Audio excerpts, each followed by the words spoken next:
সকালে রান্না করতে গিয়ে এমন একটা ঘটনা ঘটলো যেটা এক মুহূর্তের জন্য সবাইকে চিন্তায় ফেলে দিল। বাড়িতে টাটকা মাছ এসেছে, রান্নার সব প্রস্তুতি শেষ, কিন্তু ঠিক তখনই দেখা গেল গ্যাস একেবারেই শেষ। এখন এত রান্না হবে কিভাবে? নমস্কার বন্ধুরা, সবাইকে স্বাগতম আমার আজকের নতুন ব্লগে। সকালের কাজ শুরু করেছিলাম প্রতিদিনের মতোই। সকালে উঠে কালকে রাতের বাসি থালা বাসনগুলো ভালো করে ধুয়ে নিলাম। তারপর পুরো কিচেনটা পরিষ্কার করে সব বাসনপত্র গুছিয়ে নিজের জায়গা মতন রেখে দিলাম। সকালে রান্নাঘর পরিষ্কার থাকলে কাজ করতেও বেশ ভালো লাগে। এদিকে সকালবেলাতেই টাটকা মাছ এসেছে। মাছগুলো দেখে মনটাই ভালো হয়ে গেল। আমার শাশুড়ি মা মাছগুলো কেটে ধুয়ে খুব সুন্দর করে পরিষ্কার করে রেখেছিলেন। কিছু মাছ খাওয়ার জন্য আলাদা করে বক্সে ভরে ফ্রিজে রেখে দিলেন, আর আজকে রান্নার জন্য কিছু মাছ আলাদা করে রাখলেন। সবকিছু যখন প্রস্তুত, তখন রান্না শুরু করার আগেই দেখি গ্যাস শেষ, একেবারে ফুরিয়ে গেছে। তখন একটু চিন্তায় পড়ে গেলাম, কারণ সকালবেলার রান্না বাকি, আবার মাছও রান্না করতে হবে। তখন আমার শাশুড়ি মা বললেন, মাটির চুলাতেই রান্না করি আজকে। সত্যি বলতে কি, আমাদের বাড়িতে বেশিরভাগ সময় গ্যাসেই রান্না হয়। তবে যখন রান্না একটু বেশি হয় কিংবা গ্যাসের কোনো সমস্যা দেখা দেয়, তখন এই মাটির চুলায় আমাদের ভরসা। মাটির চুলায় রান্নার একটা আলাদাই স্বাদ আর গন্ধ আছে, যেটা গ্যাসের চুলায় অনেক সময় পাওয়া যায় না। তো শাশুড়ি মা প্রথমে ভাত বসিয়ে রান্না করেছেন। এখন রান্না করবে মাছের ঝোল। প্রথমে মাছগুলো ভালো করে ধুয়ে লবণ আর হলুদ দিয়ে মাখিয়ে রাখা হলো। এরপর গরম তেলে মাছগুলো ভাজা শুরু হলো। আর একটা কথা বলি, ভাজা মাছ আমার ভীষণ প্রিয়। বাড়িতে যখন মাছ ভাজা হয়, আমি সবসময় এক টুকরা আলাদা করে রেখে দিই শুধু গরম ভাত দিয়ে খাওয়ার জন্য।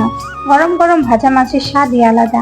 আমাদের বাড়িতে আবার সবার পছন্দ অন্যরকম। কেউ বেশি কড়া করে মাছ ভাজা খেতে পছন্দ করে, আবার কেউ হালকা মাছ ভাজা খায়।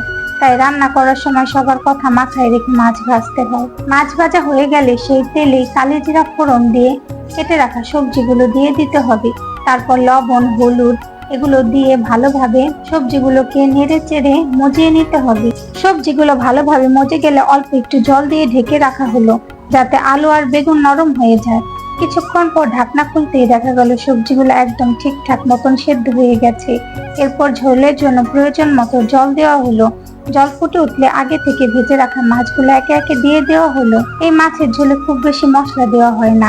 বেশি মশলা ব্যবহার করলে হয় কি, টাটকা মাছের যে আসল স্বাদটা সেটাই পাওয়া যায় না।